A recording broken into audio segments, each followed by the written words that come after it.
Oh, blessed be the name of the Lord. I'm glad again to be here. Thank you so much for joining and for being a part of this midweek broadcast that we are having these days concerning the management of lies. I pray that God give you understanding. I pray that God causes the brightness of His light to shine on your heart, to shine on your mind, so that you are guided into all truth by the Spirit of truth. And tonight I'm praying that if the devil might have put you in a position where you can't seem to find your way out, as the Lord speaks, guidance is coming your way. Encouragement is coming your way. You might have had some losses here and there, and you're hoping that this could be your season, and indeed this is your season. I pray for you. I pray for you that God restores you. I pray for you, and I'm sure He has remembered you. That's why you are here. Thank you again for joining. In the name of Jesus. As you might have noticed, unfortunately last week we couldn't have our midweek service due to very, very noble reasons that we stated. Ladies were having a wonderful conference at the prayer mountain, and we didn't want to disturb the flow. So we thought of at least giving you a break and then coming back again this weekend. We are here, and I'm so glad to be here. And looking at what they were focusing on, I think we are really on the same track. They were really fighting against fear and making sure that fear is dealt with and fear is defeated. And already testimonies have started coming in from those that have managed to conquer fear in different areas. And I'm so glad that whatever it is that the Lord is allowing us to touch on, results are coming. The results are coming every time. It is a given. Results are coming. And again, as you listen to this message tonight, the results are bound to come. Your testimony is on the way. Thank you. Thank you, and I want to appreciate God for what He's doing and the miracles that He performed whilst ladies were gathered around God's word. We are thanking God for that. And I'm going to try and get into a little bit of that, just so that we can keep on cementing what the Lord has already said until more testimonies are established. So I want us to follow, because this is the same subject, and I'm elaborating further on the management of lies. And last time my focus was on lies that you might find emanating from places that you would have never thought, like the pulpit. No one comes to church expecting to be lied to from the pulpit. That's one of the most sacred places. That's one of the most holiest places that you can ever think of. And yet, from such a place, still lies can be told. And you still have to make sure that your gear of discernment is still engaged, even whilst you are in that most holy place. because lies can still be told by the most trusted people, despite the fact that they've been ordained to tell the truth. They are found lying in some instances because they also have their own fears. And in trying to safeguard their fears, they are bound to lie. And if you can remember, I told you fear is one of the reasons why liars lie.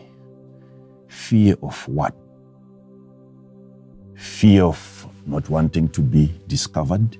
Most people, they have areas of their lives that they wouldn't want people to know about because of then what happens to them when they are known. So there is a fear, you see, and some of the people, they've gone through different experiences. Some they've experienced rejection because they once told the truth before, and how that truth was received resulted in them being rejected, and some even got punished for the truth that was not accidentally discovered. It was them that volunteered. They came out and they declared the truth. This is what I have done. I've made a mistake. And they apologized. But there was no one present to forgive them. And they got punished for telling the truth. So that's what they are afraid of now. That I might again be punished for telling the truth. So in making sure that you don't get the same punishment that you got last time, this time around, you're forced to lie. And I told you that liars have been made by people with inabilities to forgive and to manage the truth. And if you're finding yourself lying every time, if you check your history, you'll realize that there is fear there. There is fear. There is something that you are afraid of. You are afraid of what might happen to you if you tell it as it is. It's fear that drives people into lies. Some, they might not even be aware of what they are afraid of, yet still there is fear. Fear can still be there even without a reason. So, looking into that in depth, it's important that I bring in a gentleman from Israel who we had concerning the situation in Jerusalem by the name Nehemiah, who, when he heard that this is the state of the affairs of the city of Jerusalem, and this is what has become of the graves of his ancestors, he was so much grieved. He lost his excitement. He lost his joy. And he set on a fast and prayer. And until a chance was given to him to go and rebuild the walls of Jerusalem. But I want to focus on this particular chapter, chapter number 6, and show you the agenda of the enemy whenever lies are being told. Because it can get to a point where you will see that the enemy is so desperate to an extent where even liars had to be hired for them to lie and to bring Nehemiah to a place of fear, because they knew in such a place productivity is compromised. So I want you to pay attention to these activities happening in chapter number 6 of the book of Nehemiah, and I'm going to explain in detail what is happening and the reason why things are happening the way they are happening. So, things that you must understand when it comes to lies is that there is something truthful about a liar.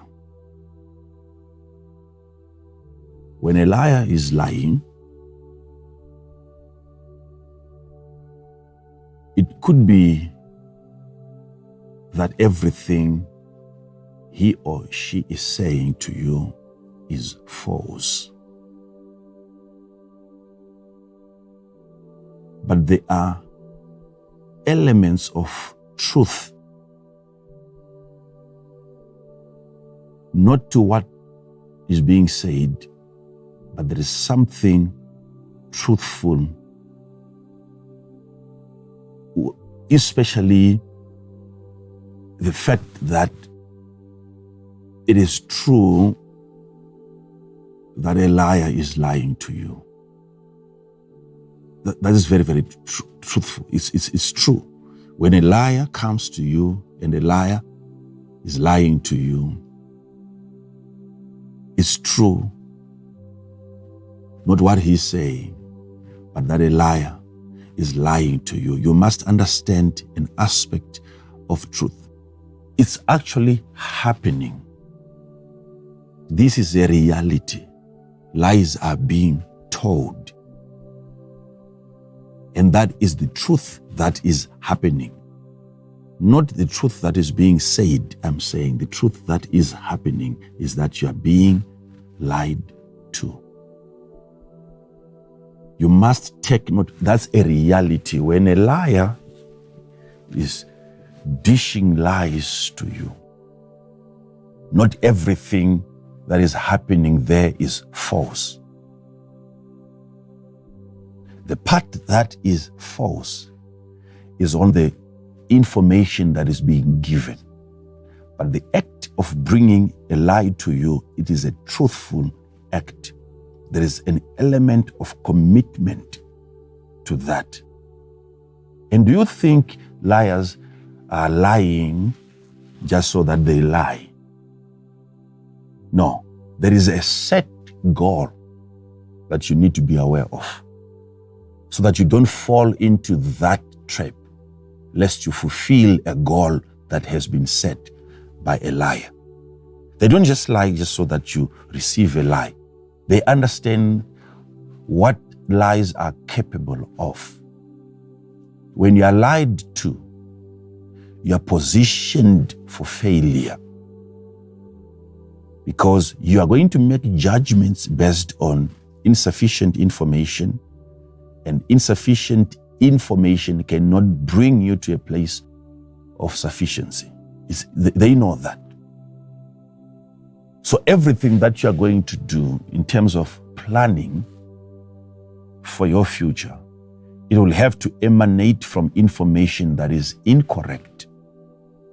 So liars have an agenda.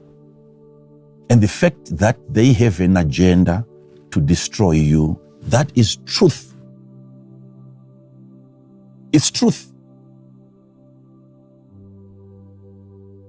The level of commitment, when I tell you that a liar is a committed individual, the commitment aspect is very true. It's very, very, very, there is a commitment, because some of you might have had people like that, and you always wonder, day in, day out, they will make sure that a lie once in a while is delivered to you without a reason. You might not even have asked a question, but there is some kind of a commitment that you always have to be fed with a lie on a daily basis. Once you realize that there is a level of dedication and commitment to that kind of a service that a liar keeps offering, making sure that you are lied to every time, there can't be that level of dedication unless an individual has been hired by the ultimate enemy, the devil, to bring lies to you. And I'll show you in chapter number 6 how the devil even hires credible people in your life to bring information that is not credible. And the aspect of people being hired calls for your highest level of discernment to then identify the people around you that are on the devil's payroll, getting paid to deliver lies to you so that you plan your life based on information that is not correct. The devil would not really spend his time lying to you unless he knows that you're going to make certain decisions that are going to affect the rest of your life based on those lies. It's not just an issue of lying to you. He knows lies, they put you in a compromised position. You are not as powerful as you were before you were lied to. You are not as intelligent. You are no longer as intelligent as you were before you received a lie and you believed it. There is a compromise that takes place. You lose a certain measure of mental ability because of a lie that you have conceived, and you have given a lie a place in yourself that will begin to fight and it will contend against the truth that you have. So it's important. The devil knows this, and it is truth in his kingdom what a lie does in a person. It is truth. The effects, and it is verified that when you lie to a person, in as much as the person is born again, and you can just get him to believe a lie, he is no longer as effective as he was before. Because suddenly there is an introduction of fear. And once fear is introduced, there is warfare between his faith and his fear. And the results there are really devastating. So, Nehemiah starts off by telling us that when Sanballat, Geshem, and Tobiah heard that I had finished constructing the walls of the city and there was no breach. So, he's aware of what was heard by his enemies. He was aware. So you can read that one now. Slowly, I would want people to follow because I'm not in a hurry. I'm not in a rush because there are things that I know that if I'm to be too fast, you're going to miss out. So slowly, let's be patient. And then we hear, you must understand the tactics of the enemy because he's up to hiring individuals that are so close to you, that you have trusted, and yet you are not supposed to trust everything that they tell you. So now, listen to what is happening. Nehemiah is aware of the news that has now reached the ears of his enemies. Now, It came to pass, when Sanballat and Tobiah and Geshem the Arabian and the rest of our enemies. The rest of our enemies. He mentioned just a few by name, and then he went on to also include the rest because there were too many people against his agenda, against his mission. He was aware that what I'm doing, people are so much against what I'm doing. And he had a list. Having a list of your enemies, it is an intelligent thing for you to do. They must be known by name. Mentioning them is another thing, but at least knowing who is against your achievements in life, that's very, very critical. Yes? Heard that I had builded what? The wall. Head. Head. It's a smaller portion in that verse, yet quite important. They had. They might not really have seen. There are certain achievements that you will have. Most people might actually hear that you have now built a house. So jealous to an extent that they cannot withstand, or they cannot stand looking at it physically. They hear about it, right? And when they had, so he was aware that these people have not been to this place, yet they have had. So what I'm doing is loud enough to be spoken about. And my enemy have had. Getting to know what they have had is important. Getting to know what they have had. Some of them are very, very, very far from your achievements. Yet still, they might have heard of what you're doing. And he was aware. Nehemiah was smart enough, so he's not just into construction. There is a level of intelligence that he has.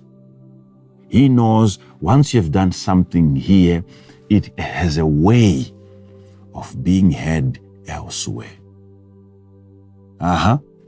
When they heard that I builded the wall. Yes. And that there was no breach left therein. It's a point which is giving enemies a concern. There isn't any breach. He's talking of a gap that's in reference to an opening. But then he goes on to explain that inasmuch as I had not yet set up the gate and close it, but the enemies were really concerned. The wall was giving our enemies serious concern. It wasn't just about the wall. I had not left out an opening, which is giving them hard times. Why, you see, why would an enemy not be happy simply because there isn't any an opening for what and for who? Why are you worried about my own safety? Why are you so much worried about my own security? Why are you angry when I'm protected?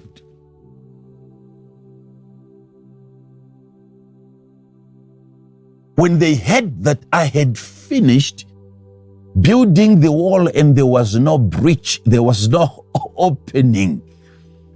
This, when the enemies heard, this was the kind of a strategy that I had put in place, making sure there isn't any opening.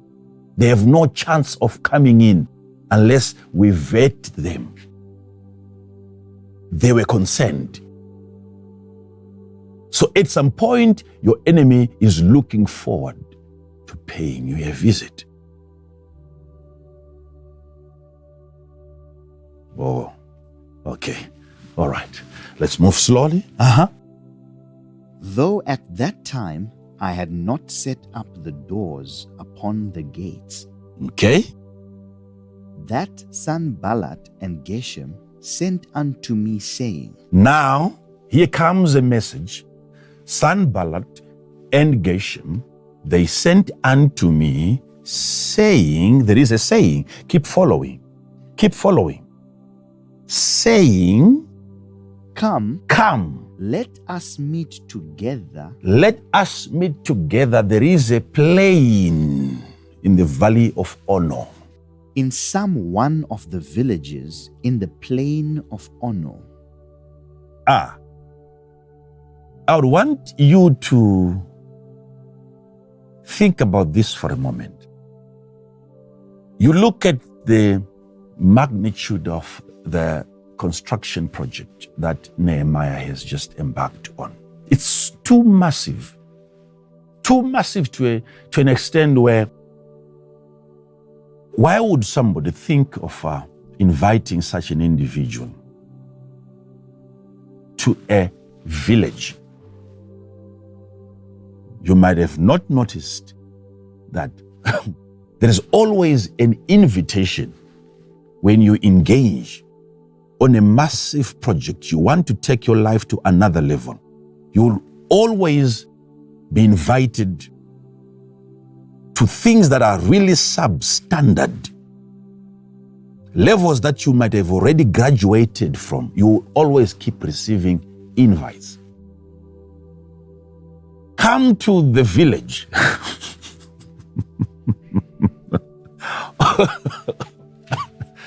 Oh, all right. This sounds like it's a very, very humble invitation, because there are people that the devil has put in places where they have to keep coming to you and checking your levels of pride. Come down to the valley of Ono. There is a village there where we would want us to meet. From Jerusalem, from the mountain, come down to the valley of Ono. There is a village. Look at the gradient here. Look at the terrain here, so that you understand what the devil is trying to achieve. It's a message of discouragement, pulling you down from a certain level of success. This is a village mentality that the enemy is trying to establish in your thinking pattern. From such a construction, come down. Nehemiah would have to descend to a lower level of life so that he can engage with a certain group of people. Your enemies are never above you. Whenever they invite you, they are never inviting you to a higher place. They don't belong there. So next time you respond to their invitation, you must understand the level of descent. You are coming down to their level, not going up. No one above you criticizes you. No one. It doesn't work like that. It doesn't work like that. It's an invitation. The moment you respond to your enemy, you have to come down. You lose your altitude. You are going down to the village, and you lose your position of success in life the moment you begin to respond to their invitation. Come here. There is a village in the valley of Ono. And this guy, just to show you that it's not enough for you to just know how to build. The protection of what you have built is equally important. Knowing how to safeguard. This is why Adam was put in the garden, not just to till the garden, but to keep. Not just to till the garden, but to keep. It's not enough for you knowing how to work. Do you know how to keep what you have worked for? Protect your success. It's equally important. Nehemiah was aware not just of bricklaying. He knew how to respond to opposition. Can you protect what you have built? If you can't, why build it? Why then build it? Oh, so follow now. Come. There is a village. Just in case you didn't hear, you might think that I'm just saying this out of the blue. It's coming from the word of God. Listen, he's being invited where? Let us meet in some one of the villages in the plain of Ono. You see that? I told you. It is there. Confirmed. For the second time. Now keep on moving. But they thought to do me mischief. They thought to do me mischief. It was a thought that was not said. Yet Nehemiah knew their thoughts. To be able to diagnose and get to the thought contained within the saying, what was said had nothing to do with mischief. Yet he knew that if I'm to lose my position, because your enemy will never fire at you, arrows are never going to come up where you are. You are beyond their reach, and they are aware of that. They cannot attack you where you are. They will have to bring you down first to their level, and then they fight with you at their level. Maybe there are things that you don't understand. Why the enemy is quite smart. He knows that if he tries to attack you at your level of success, at that point, you have more fortified forces. And some of them are even angelic. Because of your level of achievement, your level of success, you are offered, you are given, there is a reinforcement that is given to you by the heavens. The more you are elevated in the spirit, in as much as you are now becoming more powerful, that's the more you are protected. The same thing that you see happening in the secular world, the more a person gets promoted, the most protected person in the world is the President of the United States of America.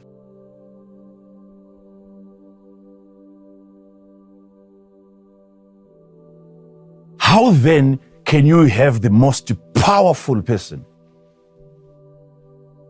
having to become the most protected if he's the most powerful? It also works like that.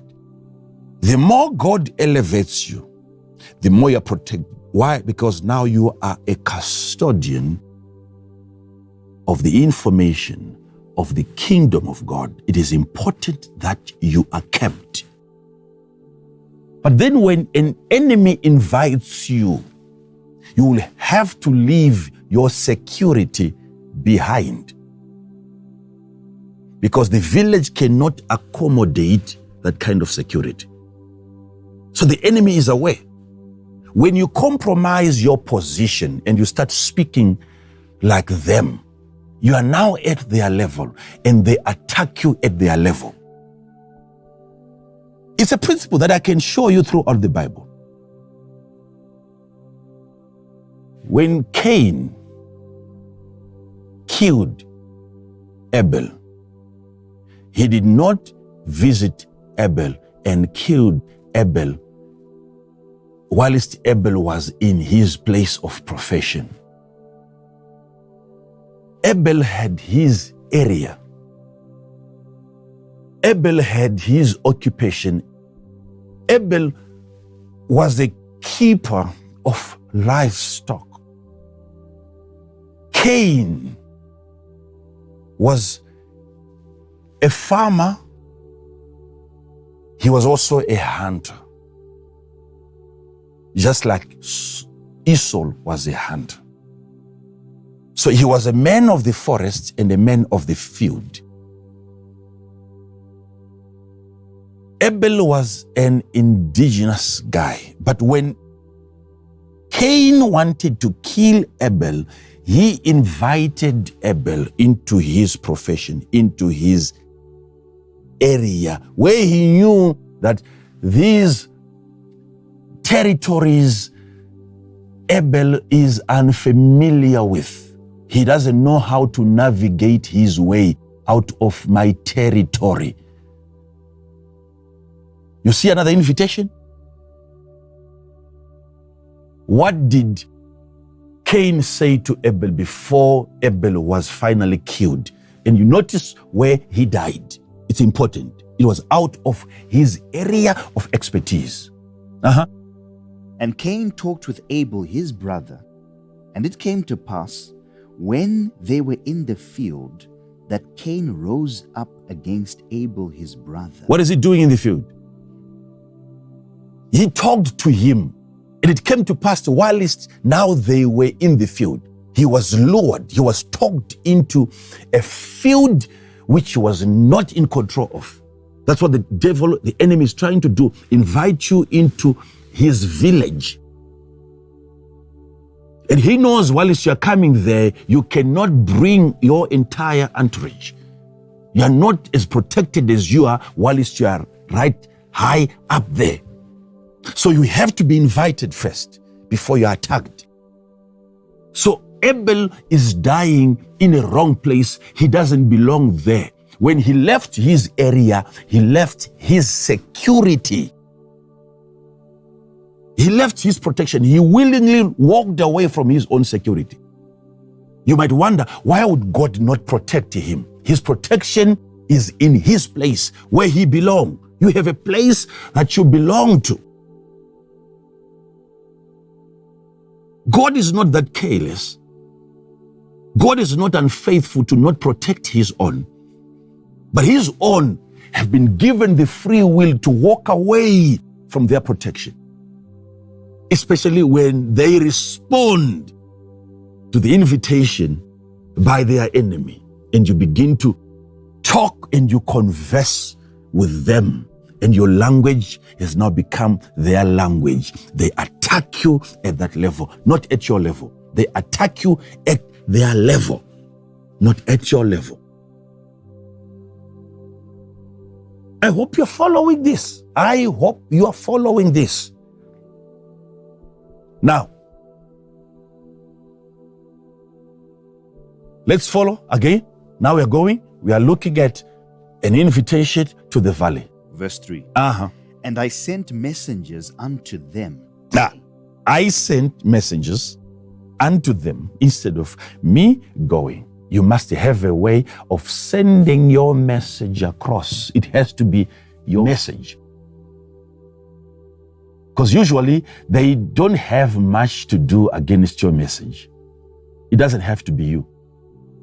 It has to be your message that is sent. I sent messengers.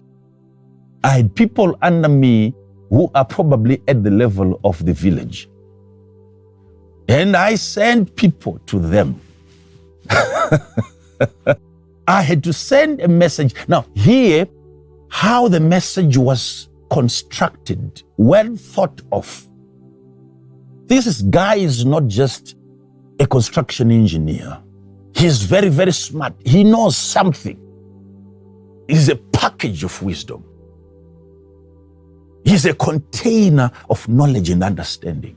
There is something that Nehemiah knows on how to deal with his enemies. Now, soon we'll get to lies. You will see how the devil hires people to lie very soon. So let's flow. I am doing a great work. As if they didn't know. But sometimes your enemy needs to be told, what I'm doing is not just a work. The work that I'm doing is great. And that's not being proud. You are aware of the nature, the magnitude of the work that you're doing. And sometimes your enemies require to be told. You have to tell them, because you're about to compare two options here. Either leaving what you're doing and you attend to their invitation. So you have to compare. At that point, greatness has to be included in your statement. I'm doing a great work. Look at the comparison. So that I cannot come down. Down. There is a coming down. It's too big a work for me to come down and have a discussion and leave this assignment unattended. I will not come. There is a coming down. He knew, he was aware of the venue. It was well planned. They want me to come down first so that they can relate with me at their level. That is what your enemy is really craving for. Come down. Get out of that vehicle. Leave that house. Come to the village so that we can talk. I will not come down looking at the project. It's great. And then coming down. Now, follow this. Why should the work cease? Why should the work cease? Whilst I leave it and come down to you. Who are you? That's a very clear attack.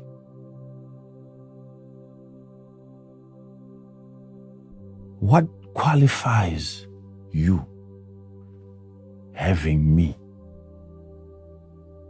leaving what I'm doing here and coming down? Such level of compromise, even before I start talking to you, I have to first calm down. Who are you?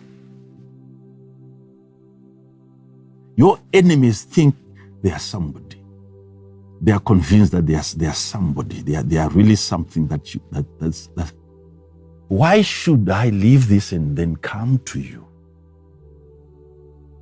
If you are listening to me and you are a man of God, you are a woman of God, you are a preacher of the word, you are a minister. By the way, the conference is just coming. The seminar, rather, is coming. You make a booking. This is the kind of stuff that you need to hear so that you are really established in your area of expertise. You make sure the lines have been open ever since we made an announcement. You register, and you come. And we have many days together, and the subjects are plenty. Things that are not usually taught. Information that is not usually given. The Lord is going to be extremely generous. So you make sure that if you are really serious about engaging and really doing God's work fully without having to be stopped at any point, you make a date. You make sure this time you are around. Come and let us sit down. Let's discuss. Let's talk about it. Let's learn and let's have some impartations taking place so that you can go out there and you are in flames and you are flying. It's important. It is very, very, very important. You miss it, you lose out. It's a chance. It's an opening. It's the only gap, probably, that the Lord might have actually provided for you, just so that you can realize the proper definition of your calling and your ministry. So why am I saying this? Because this that I'm showing you now, these are principles that will keep you effective, knowing how to respond to outside forces. You comparing what you're doing, and you look at the size of the people and you look at the agenda.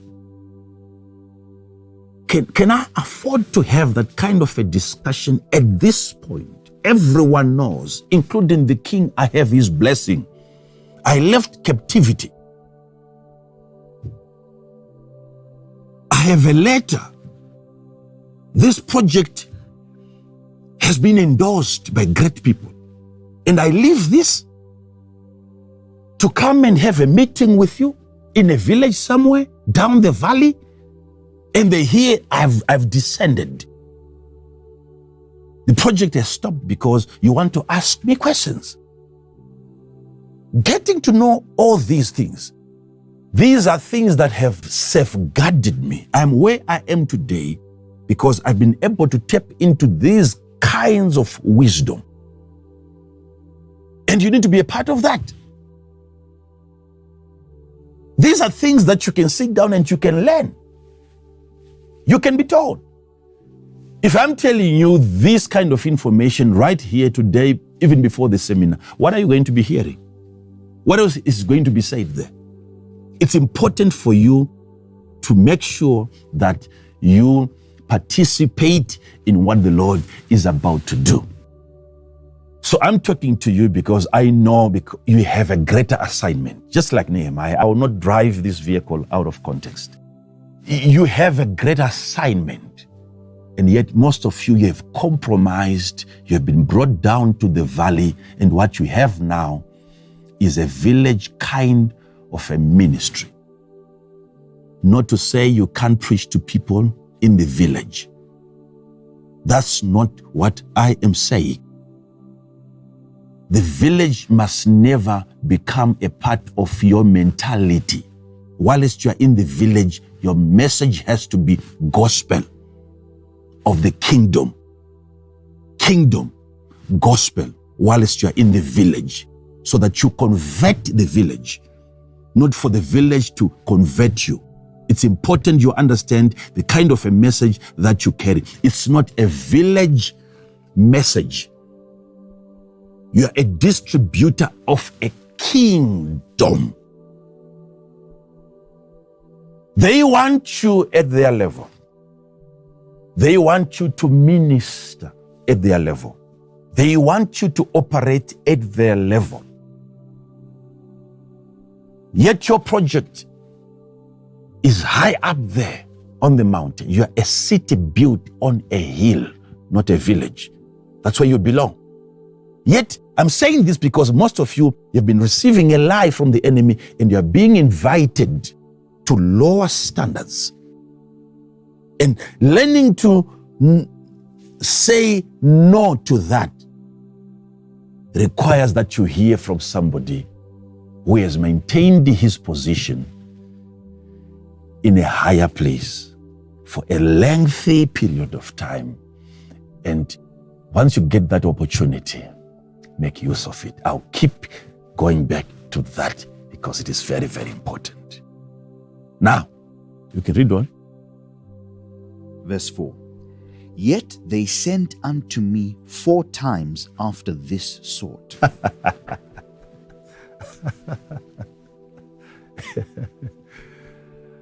That is how you know it is them. That's how you know.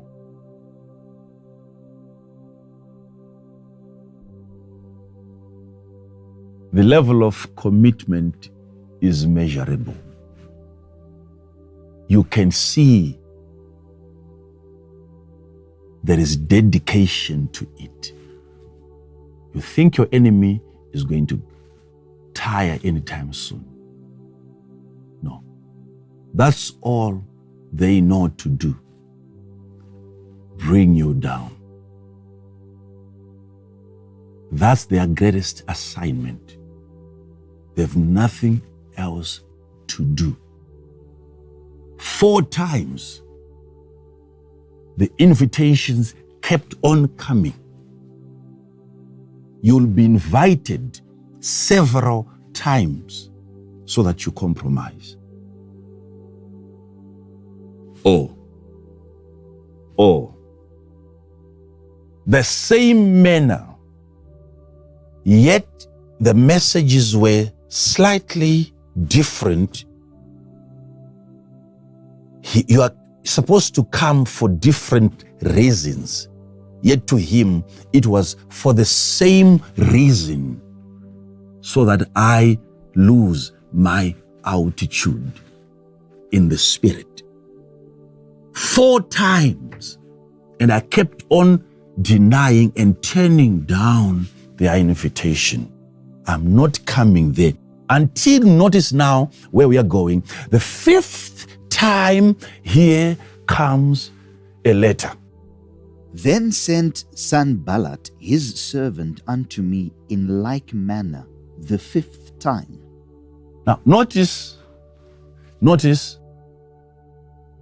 there's the 5th time, and what is being said by the messengers, it's something that I pray that you understand. I pray that you understand. Because very, very, very soon, we're going to hear of the contents of a letter and what is contained within the letter. Once that is contained in Nehemiah, that's the end of him.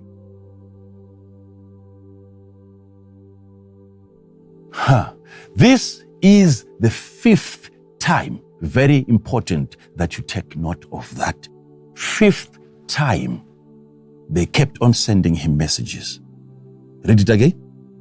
Then sent Sanballat his servant unto me in like manner the 5th time with an open letter in his hand, wherein was written, It is reported among the heathen. It is reported among the heathen. There is a report. There is a rumor. This is what is being said. What are they saying? And Gashmu saith it, that thou and the Jews think to rebel. You, Nehemiah, and the Jews, your idea behind this entire project, you are seeking to rebel. Your motivation is rebellion. You want to establish yourselves away from the existing systems of the Gentiles that were in charge of all of these territories whilst you were away. You are doing this so that you rebel. You are doing this, you are starting a ministry because you love money. We know your motivation. We know this is what is being said. For which cause thou buildest the wall, that thou mayest be their king according to these words. Oh my God. Yeah. According to these words that we are hearing, you see how lies are spreading. You want to be their king, and notice what they're going to say. Something is that they're going to say, which is so religious. Do you know, we are aware that Nehemiah, you have gone to a point now where you have even set up prophets that move around talking about your name. And thou hast also appointed prophets to preach of thee at Jerusalem.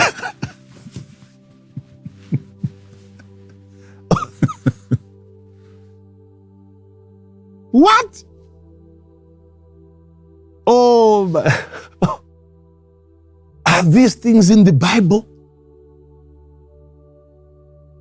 Your enemy, they don't have new strategies.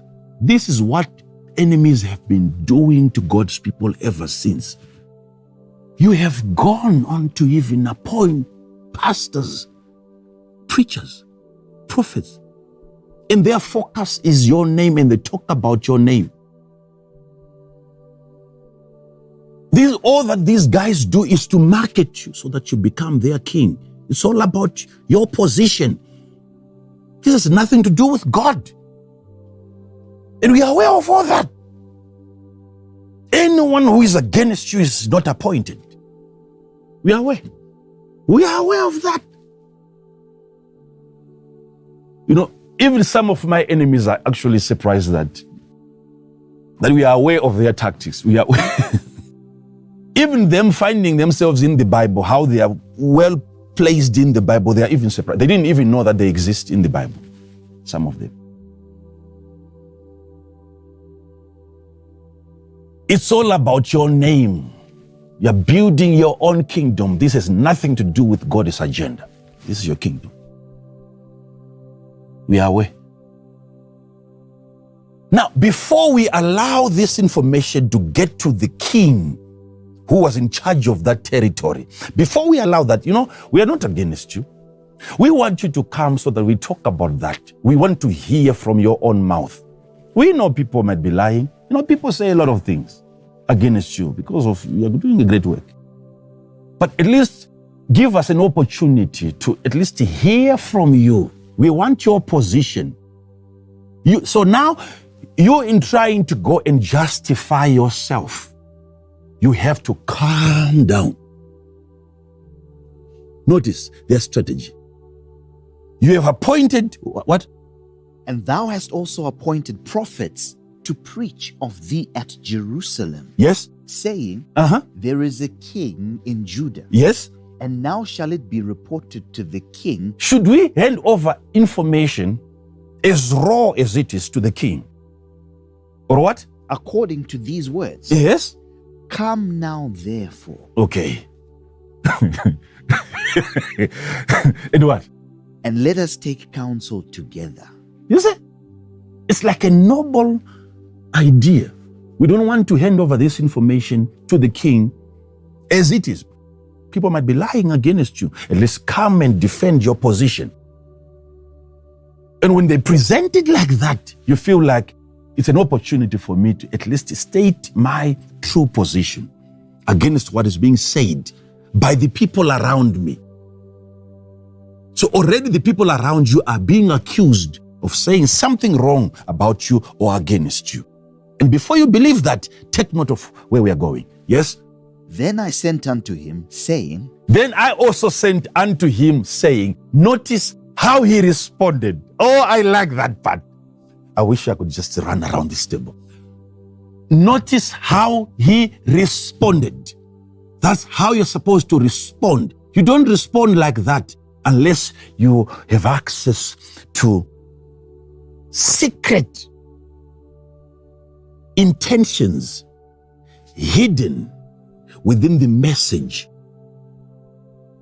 from your enemy. Access to the secret agenda within the message. Access to the secret agenda, having an ability to read the intent of the enemy. And I sent a message back to them. Hear what he said. There are no such things done as thou sayest. There is nothing like that in terms of doing. Nothing like that. And then he's about to tell him now how this entire message was crafted. But thou feignest them out of thine own heart. Thou feignest them. These things that you have said, that you're saying, this is what people are saying. I know the origin of such statements. Thou feignest, it means invention. These are statements that have originated from your heart and not from the people. That's not what people are saying concerning me. To invent in a bad sense, to devise, to devise. You did not receive a message like that. That's not what people are saying around me. This is, when I read a letter like this, I cannot trace these words back to the people. It's coming from your heart. It's coming from your heart. If it were you, now, you would have already believed this is what people are saying against me. You would have gone down to defend yourself. You must understand that the heart of your enemy is wicked to an extent of devising and inventing information. It can start from such a heart without people having said anything. I know where this letter originated from. This is the heart of the writer. Whew. It's coming from your heart. You know, when an enemy, some of the people actually,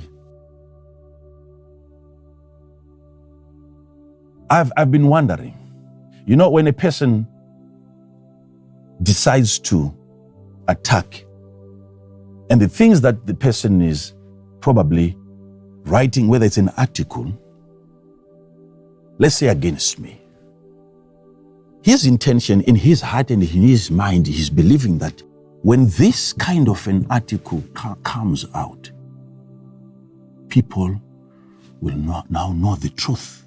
And when they read this, everyone is going to make a decision. They will know this guy is a crook. This guy is a crook. He's a crook. He's a crook. Now, this is why you hear people, even after having had, let's say, an attack, somebody attacks me, and then after an attack, there is no decline in what I do. In fact, there is a greater ascension. I become better. I become stronger. And the enemy, because he's not really smart, we are wiser than our enemies because of his precepts and his commandments. There is no enemy that thinks better than we do. You must understand that they are always operating from the village, trying to bring you down to their level of understanding or their level of reasoning. So this is very, very critical for you to see. They don't pause for a moment to look at the effects, the impact of their criticism. They have no time for that because they are not reasonable enough to assess the extent of the damage that their criticism would have caused, because that calls for reasoning, and they don't. Because when you tell people, for instance, once you have told people that this guy sells anointing oil to people, and if you are going to write 5 pages, or even 2 pages, or even 1 page just on how anointing oil is being sold, and you exhaust everything concerning the selling of oil that has never been sold to anyone. That's the reason why such kinds of criticism can never bring down the work. Because there are people present who are there physically that have never bought the oil. So when they look into such kind of a letter, they know where it is originating from. A wicked heart. These are devices of a wicked heart. Why are people not responding to that kind of information? People are being warned against losing their money. You lose your money buying anointing oil. And they keep coming because they've never bought it. They know there is nothing like. Nehemiah was smart enough to know, no. That's not what is being said amongst our people. That's you saying what you're saying. In as much as you think you're warning the people, they are wondering, what is he talking about? How come this guy never take his time to investigate? Why? It calls for intelligence, for investigation to be executed. It calls for smartness. Why isn't most of the attacks working against your work. Because there's no reasoning involved. People can actually discern that this is a lie. That is why there is no impact. Nothing is being felt by the people around me when it comes to attacks, because they are too close to the truth. One person has to be interviewed who comes and he sits over there. One, not two people. One person has to be called, and you make the person sit over there, and anointing oil is produced, and he tells you the price. Something as simple as that, they can't do.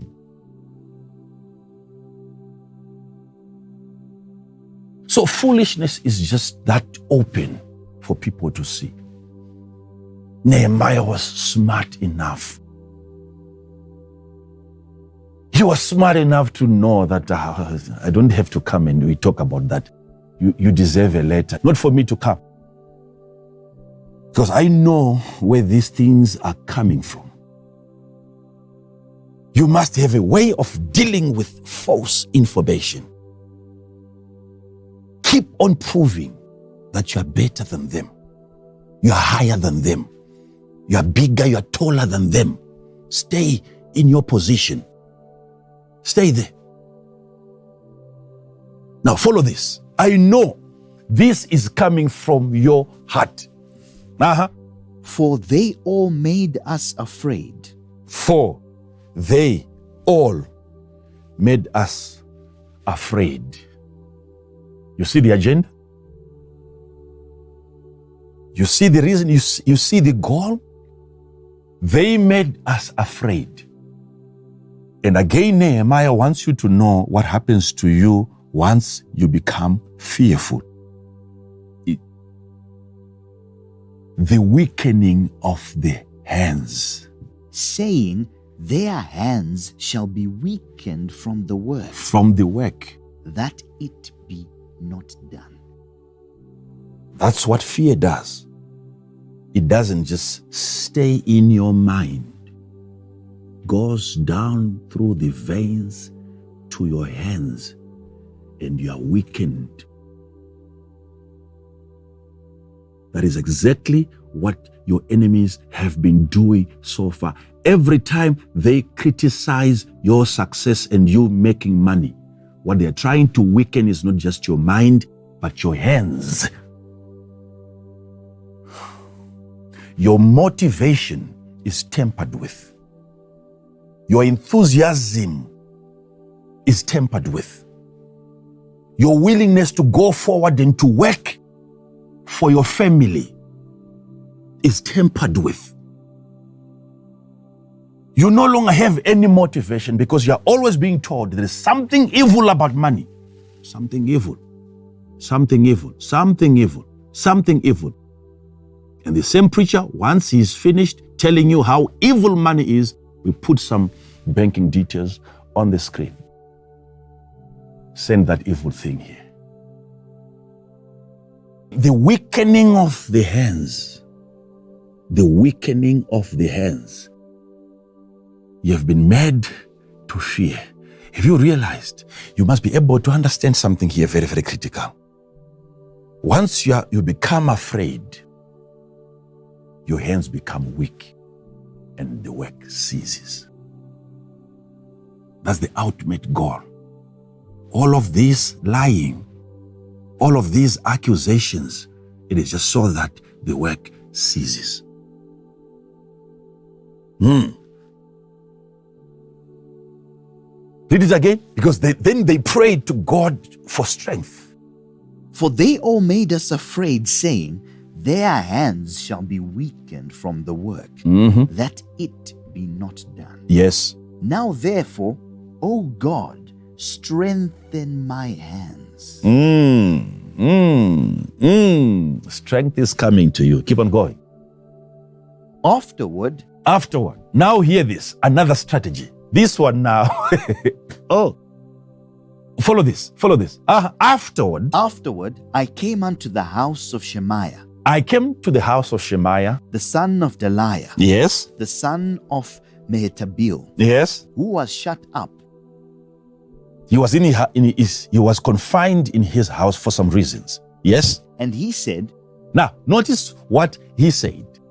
let us meet together in the house of God. Let us meet together in the house of God. Where in the temple? Thus in the temple, and we close the door.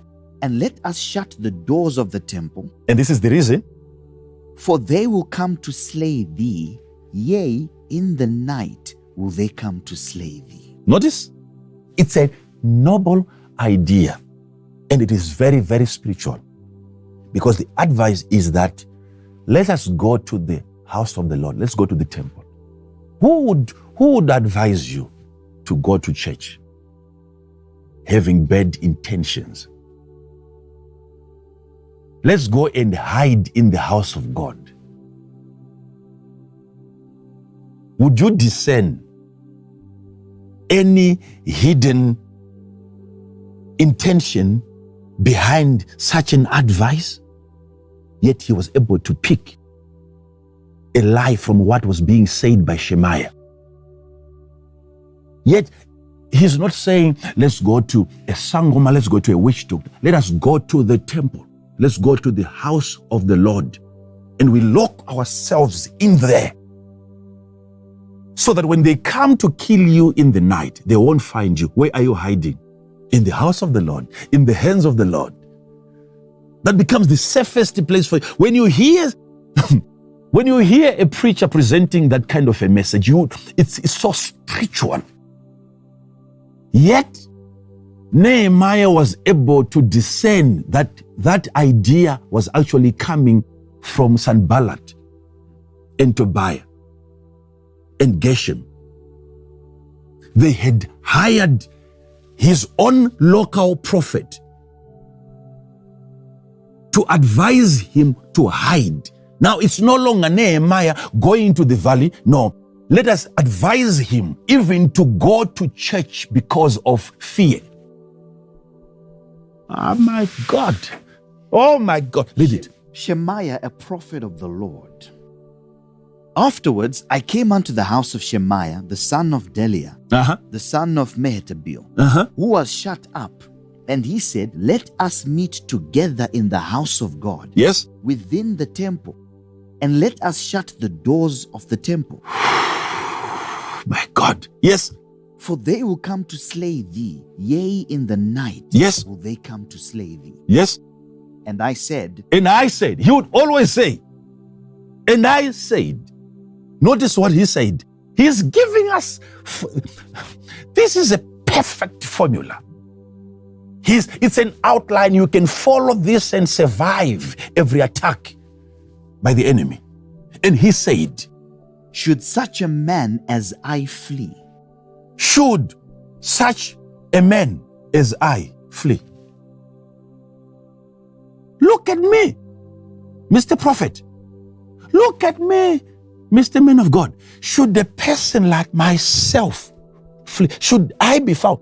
With all that I have done over these years, should I now be seen running around, carrying a bag, fleeing an enemy? What kind of prophecy is that? Where are you sourcing this from? How is it able that you are able to discern?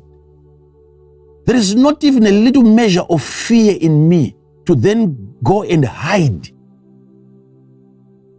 Should a man like me flee? And who is there that being as I am, my God, would go into the temple to save his life? I will not go in.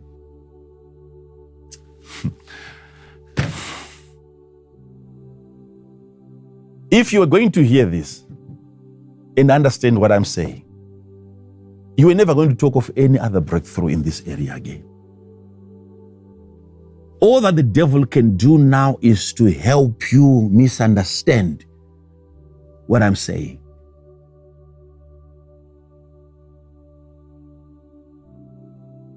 There is a reason why he's not buying into this idea. Look at the next verse.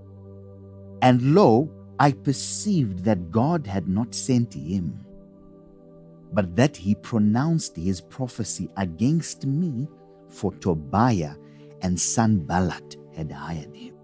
Thank you.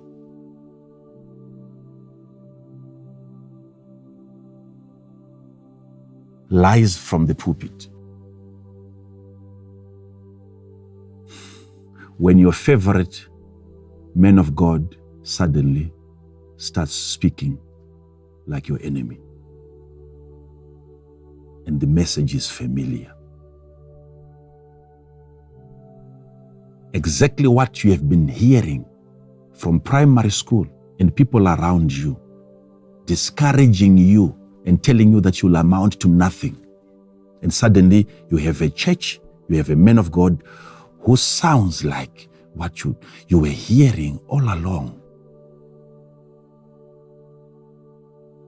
It's not the first time. This kind of discouragement, this kind of an attack that ties your hands, the weakening of your hands. When suddenly the people that you trust starts sounding like your enemy. I've heard this from people who never wanted me to succeed, and suddenly I'm hearing this from my own prophet. You know that money has changed hands.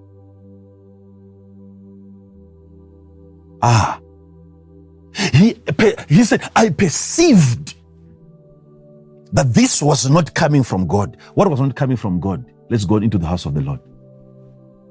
Would you discern that?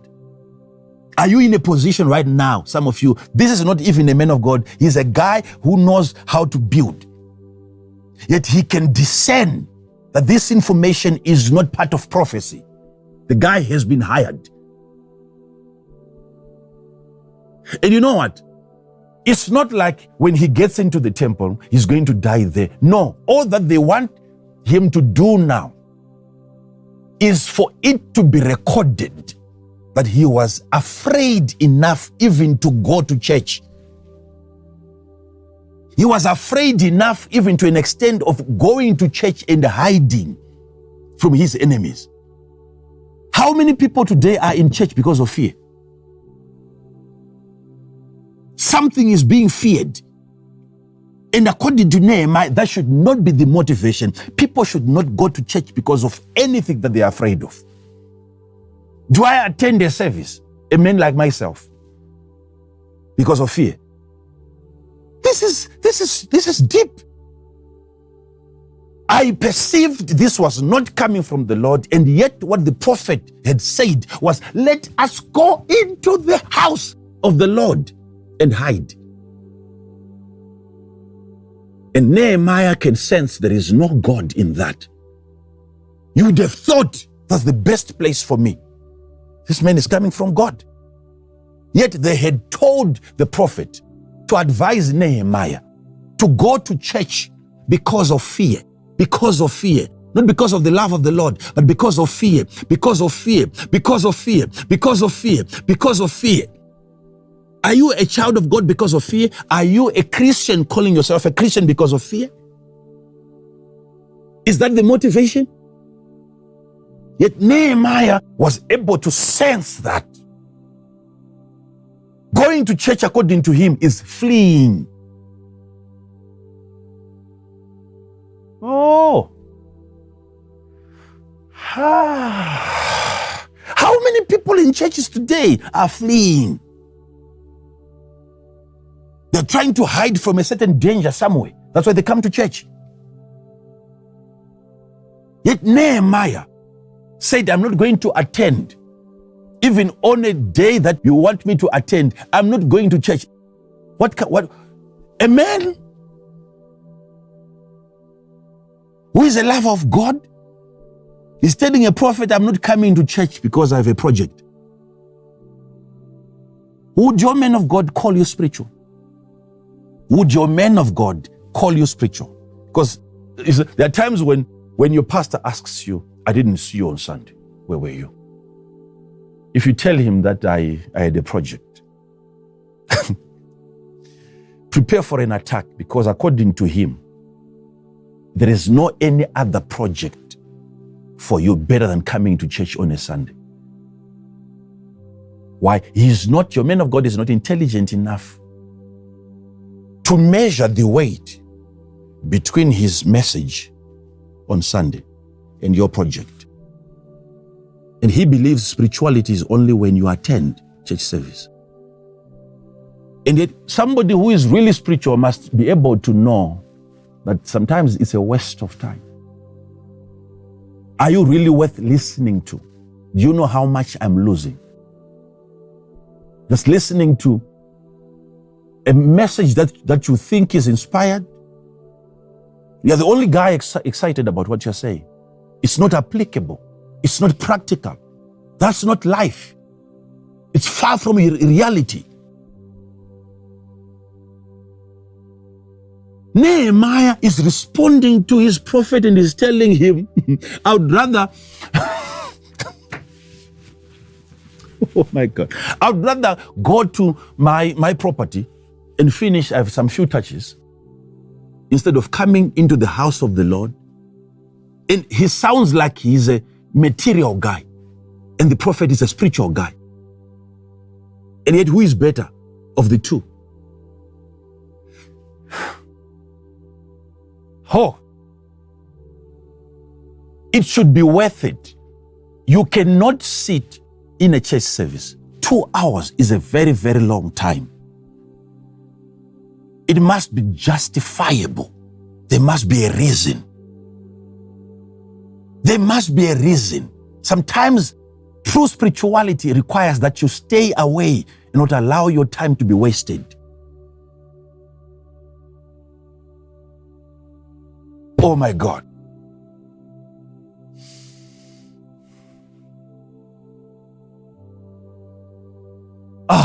I perceived that the Lord had not sent him, and yet what he was saying was something very, very spiritual. Let's go to the house of the Lord and we hide. Now, look at how Nehemiah was able to perceive that, because he knew that they wanted it recorded, that once in his lifetime, he ran away. It has to be recorded.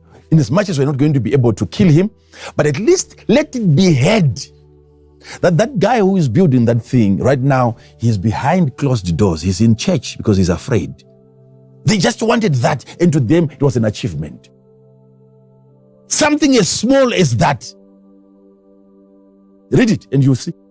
Therefore was he hired, that I should be afraid, and do so and sin, and that they might... He was hired that I should be afraid.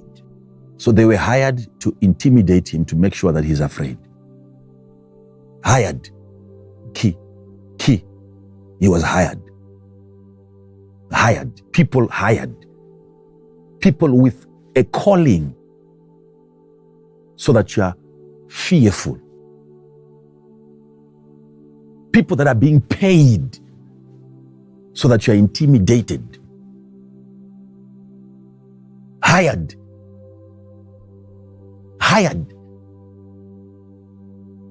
To be able to discern the boss behind your friend.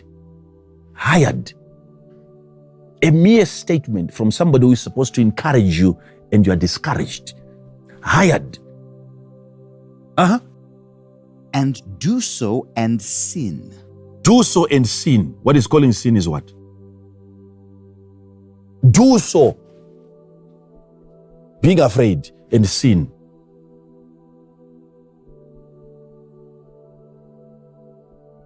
He calls it sin. If I do so, if I become afraid and I do as they say, even going to the house of God becomes a sin that I'm committing. Going to the house of the Lord because of fear, if I allow fear to drive me, and I'm seen worshiping the Lord, waving my hands before him because of fear, that becomes a sin according to him. Father, I apologize. Revelation 21:8. But the fearful shall have their part in the lake which burneth with fire. The fearful, because they've sinned. Fear is a sin that you're committing every time you are afraid, you are sinning. If I respond, it's terrible to an extent you have to go to hell because of fear. And if you look at fear there, it's listed amongst fornication, adultery, liars. But the fearful and unbelieving, and the abominable, and murderers, these are killers, whoremongers, and sorcerers, witches are there, and idolaters, and all liars, shall have their part where? In the lake which burneth with fire and brimstone. But what was the first on the list? Fearful. Cowards. In other translations, all cowards are going to hell.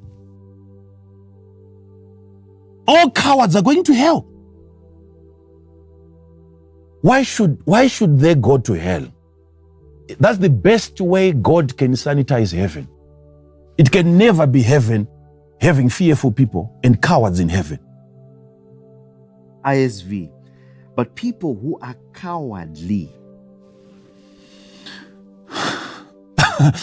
Okay, I'm showing you something. So Nehemiah knew that if I go to church because of fear and I allow fear to drive me, and I'm serving in a department because I'm afraid if I don't serve God, something is going to happen to me, then I've committed a sin.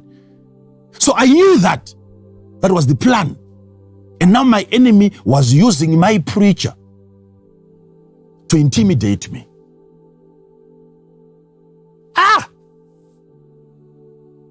Now you read it again now. Therefore was he hired that I should be afraid. Yes. And do so and sin. Yes. And that they might have matter for an evil report. My God. They just want to have a matter of an evil report. What is that evil report? That he is going to church because of fear. He wants the people around me that have been motivated by my courage to at least now know that, oh, we didn't know that our leader is that timid. He slept all night in church, all night prayer. In church, doors were locked, driven there by fear. It's an evil report. This is better than Christianity. These guys in the Old Covenant is better than New Testament believers. Look at him. It's going to be recorded. It's a report. They are the ones to tell the people, your leader, look at him, he's afraid of us. He even went to church. It was planned like that. Now we can't bring him down to our level, but let's even send him higher up to his God for his protection. That one might sound more spiritual now. You might not resist that one. Village, of course, you might say, I know I'm not coming down. But going to there, what? Yet I perceived that this prophecy was external. This prophecy was important. This prophecy, I could feel and hear the voice of Tobiah in my own prophet. I could sense, how come suddenly today he's preaching like my enemy? Why is he against what I'm after? Why is he against my joy, my excitement, my pleasure? Why is this preacher? Why do I always feel bad? Why do I always feel bad? You don't want a man of God that you bring your vehicle to and you're saying, oh, I'm thanking God now, I'm able to move, I'm coming to church on time and so on. And he starts attacking that. Everything is against your achievement. What is that? Why? How come he speaks like your enemy? inviting you to lower regions of life. Are you able to hear the voice of your enemy whilst your friend is speaking? Are you able to hear the voice of Sanballat when Shemaiah the prophet is giving you counsel? He said, I will not respond. This again is a lie. Being able to discern when your man of God is lying. When he's preaching out of jealousy, can you discern that? Can you discern jealousy in a sermon? Can you? Can you? Don't move around listening to what people are saying if you cannot discern. Can you extract the motive? Most of what is being said is not being extracted from the Bible. It's emanating from a wicked heart. It's him saying that. It is her saying that. That's not how people are looking at you. Can you discern that? Can you discern that?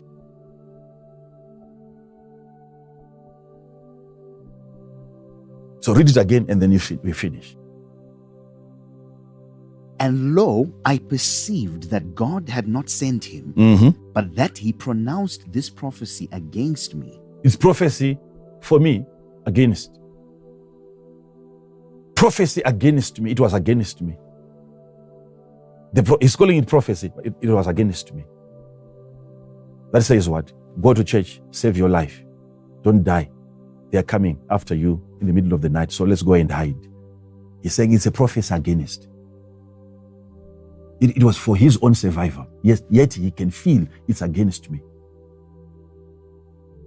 Oh my God. I'm saying this because I've heard it before. I told you many years ago, a reliable person came to me and he told me there was so much rage. Systems were against me, trying to find an opportunity. It had gotten to a point where my life was in danger. And I received information from a very reliable source. When I say reliable, I mean reliable. And the advice to me was, don't think of anything. Even the clothes that you're putting on is enough. All you need is your passport. If you can carry, it's just a little bag. Little bag. Please, men of God, we still need you. We love you. Get out of the country. Get out of the country immediately. Don't wait for another moment. Catch the next flight. Get out of the country. Your life is in danger. It is not saying for the person to be a reliable person. That cannot just be said without proof. Everything was in place. Then I told him exactly what Nehemiah told his prophet. Should a man like me flee? I said to him, look at me carefully. Do you see a man who is afraid?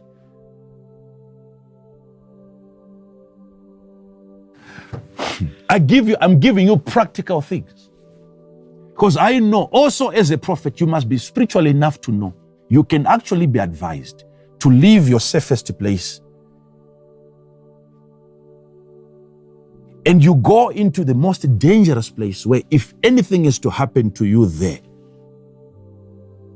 they are nowhere close to your calamity, nowhere close to your destruction. You are far away from their hands. That requires discernment again. What if that is where the attack is, where they're advising you to go? To Nehemiah, it was an attack for him, being in the house of God. That was destructive. For him even to be in the safest place, that was the most dangerous place for him. And when I said that to him, he was so angry. He said, don't say I never warned you. Now I understand you don't love your family. You don't love your children. Don't say I never. Don't say. You were never warned. You know how much I've risked telling you this? I said, do I look like a man who can flee? Whether information is coming from the most reliable person, the information might not be as reliable as the person is. You still have to discern. He might have told you the truth yesterday. That doesn't mean that he's telling you the truth today. Things are changing because people are changing. People are changing, so things are changing. Keep on discerning. This is too many years ago. And things were so terrible. All that I could do as a man of God, I knew there was some truth to it. And I said, I know what I carry. I know the power that reigns over me. And I know what dominion is all about. All I could do is to send a message across, the same way Nehemiah would reply them. But mine was public. And I went and I said, everyone is fired. Everyone is fired. And people looking at me would not understand. It was out of context. That's not, even if you were a prophet, God telling you that everyone would be fired. By who? Where? When? How? You would not have given such a prophecy. It's not whether you see it in an open vision or there's a bush that is burning there. You would not go to people and tell them. Where has it ever happened? That an organization, everyone in that organization is fired by everyone in that organization. And everyone is fired. That's power now. That's authority. When it is spoken at the right time, there is power that accompanies such utterances. When you know your position, when you speak from above.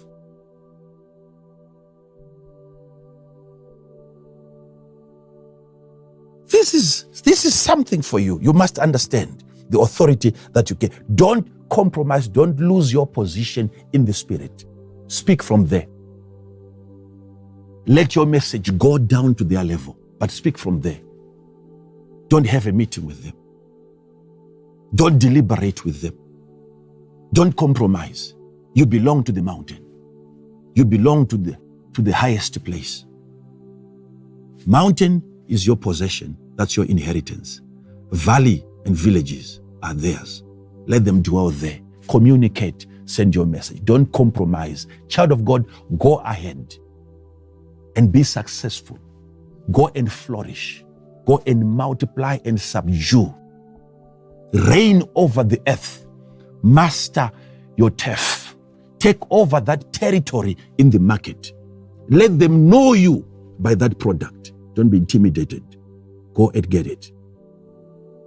In the name of the Lord, I pray for you, and I pray that He causes His face to shine upon you. The Lord Himself will shine upon you. The Lord Himself will shine upon you. He is causing His face to shine upon you.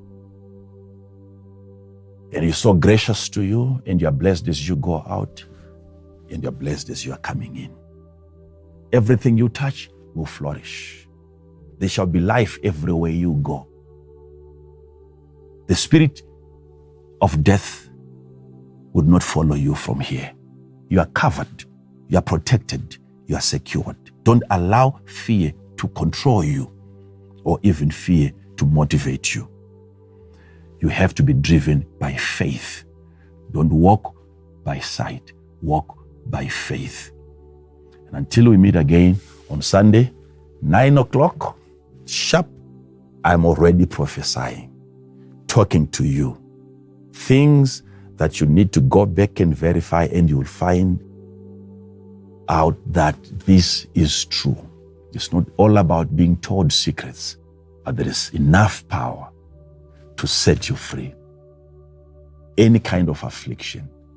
So make sure that you are there on time, ready to receive from the Lord's hand, because we serve a God that speaks. And by every word that proceeds out of the mouth of God, you shall live, and not just by bread. Until we meet again, I love you so much, and have a good night.